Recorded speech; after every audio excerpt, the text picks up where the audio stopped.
మన తెలుగు వాళ్ళకి బాగా ఇష్టమైనటువంటి ఆహార పదార్థాల్లో బ్రేక్ఫాస్ట్‌లో ముఖ్యమైనది ఏమిటంటే ఇడ్లీలు. అయితే అదే సమయంలో మన తెలుగు వాళ్ళకి షుగర్ గూడా ఎక్కువగానే కనిపిస్తూ ఉంటుంది. ఈ నేపథ్యంలో మరి ఇడ్లీలు తినొచ్చా లేదా షుగర్ ఉన్నవాళ్ళు అని చాలామంది అడుగుతూ ఉంటారు. ఇడ్లీలు తినాలి, అదే సమయంలో ఇడ్లీ వల్ల ఆ షుగర్ పెరగకుండా ఉండాలి అంటే ఏం చేయాలి అంటే దీన్ని ఒక కాంబినేషన్‌లో తీసుకోవాలి. ఈ వీడియోలో మనం తెలుసుకోబోయేది ఇదే. ఇడ్లీలను మీరు ఒక ప్రత్యేకమైన పద్ధతిలో తయారు చేసుకుని వాడుకుంటే షుగర్ పేషెంట్స్కి, పిల్లలకి, ఒబేసిటీతో బాధపడే వాళ్ళకి ఇలాగ అందరికీ కూడా చాలా మేలు చేస్తుంది. ఇంతకీ ఇడ్లీని ఎలా తయారు చేసుకోవాలి? ఇది మనం ఈ వీడియోలో తెలుసుకోబోతున్నాం. మిత్రులారా నమస్కారం. నేను మీ డాక్టర్ చిరుమామిళ్ళ మురళీ మనోహర్. ఈ వీడియోలో మనం తెలుసుకోబోయేది అందరికీ అవసరమైంది. ఇడ్లీలు. వీటిని మీరు ఇప్పుడు చెప్పుకోబోయే పద్ధతిలో తయారు చేసుకుని వాడుకుంటే ఇటు షుగర్ పేషెంట్స్కి, అటు పిల్లలకి, అన్నిటికీ మించి ఒబేసిటీతో బాధపడుతూ బరువు తగ్గాలనుకునే వాళ్ళకి ఇలా అందరికీ కూడా చాలా మంచి చేస్తుంది. ఈ పద్ధతుల్ని, ఈ టెక్నిక్స్ని, అలాగే దీంట్లో కలిపేటువంటి ఇంగ్రీడియంట్స్ని, వాటి ప్రత్యేకతల్ని ఇదంతా కూడా మనం తెలుసుకుందాం.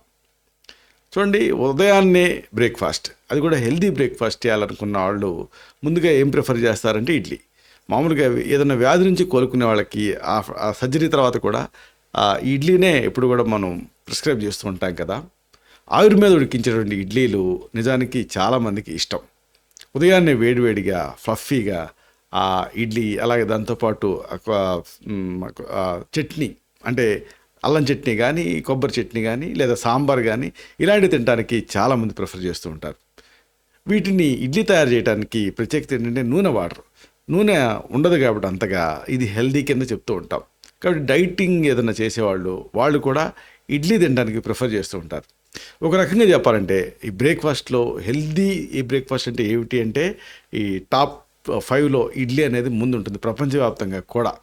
దీన్ని సాధారణంగా ఇడ్లీ రవ్వ, అలాగే మినప్పప్పు వీటితో చేస్తూ ఉంటారు. అయితే ఇక్కడ ఇబ్బంది ఏమిటంటే ఈ ఇడ్లీ రవ్వ అనేది రైస్ కంటెంట్, మినువులు హెవీగా ఉంటాయి ఆయుర్వేదం ప్రకారంగా కూడా. కాబట్టి ఇలాగ ఈ హెవీనెస్ వీటితోటి ఉంటుంది కాబట్టి వీటితోటి ఆ షుగరు పెరిగేటువంటి అవకాశం, లేదా ఆ ఒబేజ్ అయ్యేటువంటి అవకాశం ఇలాంటివి ఉంటాయి. ఎందుకంటే అది పిండి ముద్ద లాంటిదే కాబట్టి. అయితే ఇలాంటి ఈ ఇడ్లీని ఇంకా మామూలుగా ఇలాంటి హెల్దీ బ్రేక్ఫాస్ట్ని మరింత హెల్దీగా మార్చాలంటే ఏం చేయాలి? కొన్ని ఇతర ఇంగ్రీడియంట్స్ని నేను కలపాలి. ఈ కాంబినేషన్స్ తెలుసుకుందాం. ఈ కాంబినేషన్స్ ప్రత్యేకత కూడా మనం తెలుసుకోబోతున్నాం. పెసరపప్పు, అలాగే పాలకూర, ఈ రెండింటితోటి మీరు ఇడ్లీ చేసుకున్నారనుకోండి, అప్పుడు మీకు ఇది హెల్దీగా మారుతుంది. పాలకూరతో ఇడ్లీ ఎలా తయారు చేసుకుంటారు అని మీకు అనుమానం రావచ్చు. నిజానికి ఇలాగా ఈ పాలకూరతో ఇడ్లీ మీరు చేసుకుంటే కలర్ఫుల్గా ఉంటుంది, అలాగే తినడానికి కూడా స్టమక్ ఫుల్గా అనిపిస్తుంది, అన్నిటికి మించి ఇంట్రెస్టింగ్గా కూడా అనిపిస్తుంది, ఎప్పుడు ఆ తెల్లటి ముద్దలాగా కాకుండా. కాబట్టి పెసరపప్పు, పాలకూర రెండు కూడా ఆరోగ్యానికి మంచిది. ఆయుర్వేదంలో ఈ పెసరపప్పుని పప్పుల్లోకి వెళ్ళి ది బెస్ట్ అని చెబుతారు. ఇక పాలకూర మీకు తెలిసిందే, కాబట్టి దీంట్లో ఫైబర్ ఉంటుంది. అయితే దీన్ని ఎలా తయారు చేసుకోవాలి? తయారీ కూడా చాలా సింపుల్. ఎవరైనా కానీ ఈ ఇడ్లీ తయారు చేసుకోవచ్చు. ముందు ఒక అరకప్పు పెసరపప్పుని 3 గంటల పాటు నీళ్ళల్లో నానబెట్టండి. 3 గంటల పాటు అరకప్పు పెసరపప్పు నానబెట్టాలి. ఇది ఫస్ట్ స్టెప్. దీన్ని ఆ నీరు వేయకుండానే గ్రైండ్ చేయాలి. నీళ్లు పోసి గ్రైండ్ చేయటం కాదు, నానిన ఈ పెసర్లని నీరు వేయకుండా గ్రైండ్ చేయండి. ఇప్పుడు దీనికి 3/4 కప్పు శుభ్రం చేసి తరిగినటువంటి పాలకూరని వేసి మళ్ళీ ఒకసారి గ్రైండ్ చేయండి, అంటే బ్లెండ్ చేయండి. ఈ పాలకూర ఎంత? 3/4 కప్పు. దాన్ని బాగా క్లీన్ చేసి తరిగి అప్పుడు దీన్ని బ్లెండ్ చేయాలి. ఇప్పుడు దీంట్లోనే 3 పచ్చిమిర్చిలు వేసి మళ్ళీ మిక్సీ పట్టండి. ఇలాగా మీరు ఒక బౌల్ని తీసుకోండి, సిద్ధం చేసుకోండి. కన్సిస్టెన్సీ వచ్చే వరకు పెరుగు వేసి బాగా కలుపుతూ ఉండండి. పెరుగు, రుచికి సరిపడా ఉప్పుని, సైంధవ లవణం అయితే మంచిది, దీన్ని కూడా వేసి బాగా మిక్స్ చేయండి.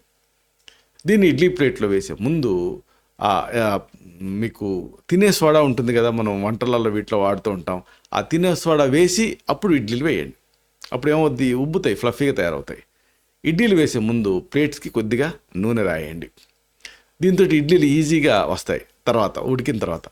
ఇలా వేసుకున్నటువంటి ఇడ్లీల్ని మనం నార్మల్గా కొబ్బరి చట్నీతో లేకపోతే టమాటా చట్నీతో తింటూ ఉంటారు కదా. అయితే మీరు హెల్దీగా తినాలి అనుకుంటే దీన్ని వెల్లుల్లి కారంతో కానీ, లేకపోతే రసంతో కానీ ఇలాంటి వాటితోటి మీరు తినొచ్చు. లేదా రోటి చట్నీలతో కూడా దీన్ని తినొచ్చు. చాలా హెల్తీగా ఉంటాయి. పుదీనా చట్నీ అయితే బెస్ట్ కాంబినేషన్. ఎలా తిన్నా ఇవి బాగుంటాయి. అయితే ఒకవేళ ఎలాంటి ఇబ్బందులు లేకపోతే దీనికి కాస్త నెయ్యి తగలనిచ్చారనుకోండి, ఒక చుక్క 2 చుక్కలు, ఇక అద్భుతమైన రుచితోటి ఇది ఉంటుంది. వేడిగా తినాలి. దీంతో అనేక లాభాలు. ఈ పెసరపప్పు పాలకూర ఇడ్లీల వల్ల కలిగేటువంటి లాభాలు ఏమిటి, ఆరోగ్య ప్రయోజనాలు ఏమిటి, వీటిని తెలుసుకుందాం. ముందుగా చెప్పాల్సింది ఏంటంటే దీంట్లో ఉండేటువంటి ఇంగ్రీడియంట్స్. ఈ ఇంగ్రీడియంట్స్లో అనేక పోషకాలు ఉంటాయి. ఇది దీని ఇంట్రెస్టింగ్ విషయం. పెసరపప్పులో ప్రోటీన్ అనేది ఎక్కువ ఉంటుంది. ఇది శారీరక నిర్మాణాలకి, అంటే ఆ నిర్మాణానికి సహాయపడేటటువంటి ఆ సెల్స్కి, వీటన్నిటికీ, ఇది మరమ్మతు చేయడానికి, వీటన్నిటికీ కూడా పెసరపప్పులో ఉండే ప్రోటీన్ మీకు సహాయపడుతుంది. దీంట్లో ఫైబర్ కూడా ఉంటుంది. ఇది జీర్ణక్రియను మెరుగుపరుస్తుంది, అలాగే మలబద్ధకాన్ని తగ్గిస్తుంది. పెసరపప్పులో కొన్ని ప్రత్యేకమైన ఇంగ్రీడియంట్స్ ఉంటాయి. ఫోలేట్, మెగ్నీషియం, పొటాషియం, ఐరన్ ఇలాంటివి. ఇవి అలాగే వీటిలో ఉండే ఖనిజాలు ఇవన్నీ కూడా మీకు సహాయపడతాయి. అలాగే పాలకూర తీసుకున్నాం కదా, దీంట్లో విటమిన్ ఏ ఉంటుంది, విటమిన్ సి, అలాగే విటమిన్ కే, ఇంకా ఫోలేట్, ఇలాంటి అంశాలు ఈ పాలకూరలో పుష్కలంగా ఉంటాయి. సో పాలకూరలో యాంటాక్సిడెంట్ కూడా పుష్కలంగా ఉంటాయి. ఇవి శారీరక కణాలని ఫ్రీ రాడికల్స్ నుంచి రక్షిస్తూ ఉంటాయి. అయితే ఈ కాంబినేషన్ ఎలా ఉపయోగపడుతుంది? ఒకటి, జీర్ణక్రియని ఇది మెరుగుపరుస్తుంది. ఇడ్లీలు ఆవిరి మీద ఉడుకుతాయి కదా, అందుకని తేలిగ్గా జీర్ణం అవుతాయి. నూనెలో వేయించినటువంటి ఆహారాల కంటే ఇవి కడుపుకి తేలిగ్గా ఉంటాయి, చల్లగా ఉంటాయి. పెసరపప్పు సులభంగా జీర్ణం అవుతుంది. దీంతో ఇడ్లీలు ఓల్డ్ ఏజ్డ్, అంటే వృద్ధులు తీసుకోవచ్చు, పిల్లలకి కూడా ఇది మంచి ఆహారం. పెసరపప్పు, పాలకూర రెండిట్లో కూడా ఫైబర్ పుష్కలంగా ఉంటుంది. ఫైబరు జీర్ణక్రియని మెరుగుపరచడానికి సహాయపడుతుంది. అది ఆ మలం తాలూకు ఆ పరిమాణాన్ని కూడా పెంచుతుంది. దీంతో సులభంగా విసర్జన అనేది జరుగుతుంది. ఇక అతి ముఖ్యమైన యూజు, దీంతో బరువు తగ్గొచ్చు. ఇడ్లీలు సాధారణంగా తక్కువ క్యాలరీలు కలిగిన ఆహారం కదా, ముఖ్యంగా నూనెలో వేయించకుండా ఆవిరి మీద ఉడికిస్తాం కాబట్టి క్యాలరీలు బాగా తగ్గుతాయి. అలాగే మామూలు మినపప్పుతో చేస్తారు ఇడ్లీని, కానీ మినపప్పు హెవీ ఆయుర్వేద సిద్ధాంతాన్ని బట్టి, కానీ పెసరపప్పు లైట్. కాబట్టి పెసరపప్పు, పాలకూర కలిపి చేసినటువంటి ఇడ్లీలు ఇంకా ఆరోగ్యకరంగా ఉంటాయి, ఎందుకంటే ఇవి అదనపు పోషకాలను మీకు అందిస్తాయి. పెసరపప్పు, పాలకూర ఇడ్లీలు బరువు తగ్గడానికి ఒక మంచి ఆప్షన్. పెసరపప్పులో ఫైబర్ ఉంటుంది, ప్రోటీన్స్ ఎక్కువ ఉంటాయి, కాబట్టి త్వరగా కడుపు నిండుతుంది. బరువు తగ్గడానికి ఇది సహాయపడుతుంది. ఇక అతి ముఖ్యమైన యూజు, డయాబెటీస్ని దీంతో కంట్రోల్లో ఉంచవచ్చు. ఎందుకంటే పెసరపప్పులో తక్కువ గ్లైసిమిక్ ఇండెక్స్ ఉంటుంది.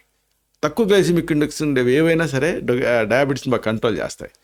ఈ గ్లైసిమిక్ ఇండెక్స్ అనేది ఏంటంటే ఆహారం రక్తంలో చక్కెర స్థాయిని ఎంత త్వరగా పెంచుతుంది అనేది కొలిచే ఒక కొలమానం. కాబట్టి తక్కువ గ్లైసిమిక్ ఇండెక్స్ ఉండే ఆహారాలు రక్తంలో చక్కెర స్థాయిని నెమ్మదిగా పెంచుతాయి. ఇది షుగర్ ఉన్న వాళ్ళకి చాలా ముఖ్యం. ఈ ఇడ్లీలని కూరలు, చట్నీలు లేదా సాంబార్ తోటి మీరు కలిపి తీసుకోవచ్చు. అయితే ఈ కూరలన్నీ కూడా నీటి కూరలై ఉండాలి. అలాగే చట్నీలు అంటే రోటి చట్నీలు అయి ఉండాలి. సాంబార్ అంటే దాదాపుగా అది ఒక రసంలాగా చేసుకోవాలి. ఇది భోజనంలోని ఆ పోషకాలను పెంచుతుంది, రక్తంలో చక్కెర స్థాయిల్ని బాగా కంట్రోల్లో ఉంచుతుంది. ఇక అతి ముఖ్యమైన యూజు, గుండె ఆరోగ్యానికి ఇది సహాయపడుతుంది. ఎందుకంటే పాలకూర దీంట్లో పొటాషియం ఉంటుంది. ఇది రక్తపోటుని కంట్రోల్ చేయడానికి సహాయపడుతుంది. అధిక రక్తపోటు గుండె జబ్బులకి ఒక ముఖ్యమైన కారణం, మీకు తెలిసిందే. ఇడ్లీలని నూనెలో వేయించకుండా ఆవిరి మీద ఉడికిస్తాం కాబట్టి దాంట్లో ఉండేటువంటి ఆ కొవ్వు, కొలెస్ట్రాల్ ఇలాంటివి మీకు ఇబ్బంది పెట్టవు, అసలు తక్కువ ఉంటాయి. ఇడ్లీలో కొవ్వు కానీ కొలెస్ట్రాల్ అసలు ఉండదు. కొవ్వు చాలా తక్కువ మొత్తాల్లో ఉంటుంది. ఇది గుండె ఆరోగ్యానికి చాలా ముఖ్యం. ఇక పెసరపప్పు, పాలకూర ఈ ఇడ్లీ కాంబినేషన్, దీన్ని తీసుకోవటం వల్ల, దీన్ని రోజువారీ ఆహారంలో భాగం చేసుకోవటం వల్ల ఇతరత్ర పెసరపప్పులో ఉండేటువంటి యూజెస్, పాలకూరలో ఉండే యూజెస్ మీకు అందుతాయి. మెయిన్గా గుండె ఆరోగ్యానికి మాత్రమే కాకుండా శరీరంలో ఇతర అవయవాలకు కూడా ఇది మేలు చేస్తుంది. ఇక అతి ముఖ్యమైన యూజు, రక్తహీనత నివారణకు ఈ ఇడ్లీ మీకు సహాయపడుతుంది. ఎందుకంటే పెసరపప్పు, పాలకూర ఇవి ఆ ఎనీమియాని కరెక్ట్ చేయడానికి సహాయపడతాయి. రక్తహీనత ఉంటే శరీరంలో ఎర్ర రక్త కణాల సంఖ్య తగ్గుతుంది, లేదా వాటిలో హిమోగ్లోబిన్ అనేది తక్కువ ఉంటుంది. పాలకూరలో ఐరన్ పుష్కలంగా ఉంటుంది. కాబట్టి ఐరన్ అనేది హిమోగ్లోబిన్ ఉత్పత్తికి చాలా అవసరం కాబట్టి అది పాలకూరలో ఉంటుంది. కాబట్టి పాలకూరతో చేసుకున్న ఇడ్లీలు మీకు సహాయపడతాయి ఎనీమియా నుంచి బయటపడటానికి. హిమోగ్లోబిన్ అనేది ఎర్ర రక్త కణాల్లో ఉండే ఒక ప్రోటీన్. ఇది ఆక్సిజన్ని శరీరంలోని ఇతర భాగాలకి తీసుకువెళ్తూ ఉంటుంది. పెసరపప్పులో ఫోలేట్ ఉంటుంది, అంటే విటమిన్ B9. ఇది చాలా ముఖ్యం. ఫోలేట్ ఎర్ర రక్త కణాల ఉత్పత్తికి అలాగే డిఎన్ఏ తాలూకు ఆ సంశ్లేషణకి చాలా అవసరం. రక్తహీనతతో మీరు బాధపడుతూ ఉంటే పెసరపప్పు పాలకూర ఇడ్లీని క్రమం తప్పకుండా తీసుకుంటూ ఉండండి. ఇది మంచి మార్పును తీసుకొస్తుంది ఎనీమియా విషయంలో. శరీరానికి అవసరమైన ఐరన్ అలాగే ఇతర పోషకాలను ఇది అందిస్తుంది. ఇక అతి ముఖ్యమైనది ఎముకలు దీంతో బలంగా తయారవుతాయి. పాలకూరలో మీకు కాల్షియం ఎక్కువ ఉంటుంది. కాల్షియం ఎముకల నిర్మాణానికి అలాగే వాటి బలానికి చాలా అవసరం. ఇది ఎముకలను దృఢంగా ఉంచుతుంది, అలాగే ఆస్టియోపోరోసిస్ సమస్య నుంచి ప్రివెంట్ చేయడానికి సహాయపడుతుంది. పెసరపప్పులో మెగ్నీషియం కూడా ఉంటుంది.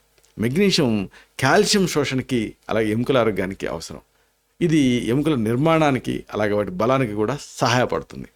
పెసరపప్పు పాలకూర ఈ కాంబినేషన్తో చేసుకున్న ఇడ్లీలు రుచికరంగా ఉంటాయి, అలాగే ఆరోగ్యానికి కూడా మేలు చేస్తాయి. వీటిని మీ ఆహారంలో భాగం చేసుకోండి. దీంతో చక్కటి మీరు హెల్త్ని ఎంజాయ్ చేయొచ్చు. ఇలాంటి మరిన్ని ఇన్ఫర్మేటివ్ వీడియోస్ కోసం ఈ ఛానల్ని సబ్స్క్రైబ్ చేసుకోండి. అలాగే ఈ వీడియోలు అప్లోడ్ అవడంతోనే ఆ విషయం మీకు తెలియటం కోసం బెల్ బటన్ క్లిక్ చేయండి. అప్పుడు వీడియో అప్లోడ్ అయినప్పుడు మీకు ఒక నోటిఫికేషన్ వస్తుంది. ఆ నోటిఫికేషన్ క్లిక్ చేస్తే మీరు ఆ వీడియోని మిస్ కాకుండా చూడగలుగుతారు. అలాగే అతి ముఖ్యమైన మరొక విషయం ఉంది. ఈ వీడియో మీకు నచ్చితే, దీంట్లోని కంటెంట్ మీకు ఉపయోగపడితే లేదా ఉపయోగపడుతుందని మీరు అనుకుంటే అప్పుడు లైక్ బటన్ క్లిక్ చేయండి, అంటే థమ్స్ అప్ బటన్ని. అప్పుడు ఇది మరింత ఎక్కువ మందికి రికమెండ్ అవుతుంది. ఈ వీడియో తరకు పర్పస్ సర్వ్ అవుతుంది, అంటే అందరికీ ఆరోగ్యం మన అభిలాష మన ఆకాంక్ష నెరవేరుతాయి. శతం జీవ శరదో వర్ధమానః, శతం హేమంతాన్ శతం వసంతాన్. 100 శరత్తులు, 100 హేమంతాలు, 100 వసంతాలు వర్ధిల్లుతూ జీవించండి. Stay healthy, stay happy, be positive, keep smiling. Love you all. శుభం.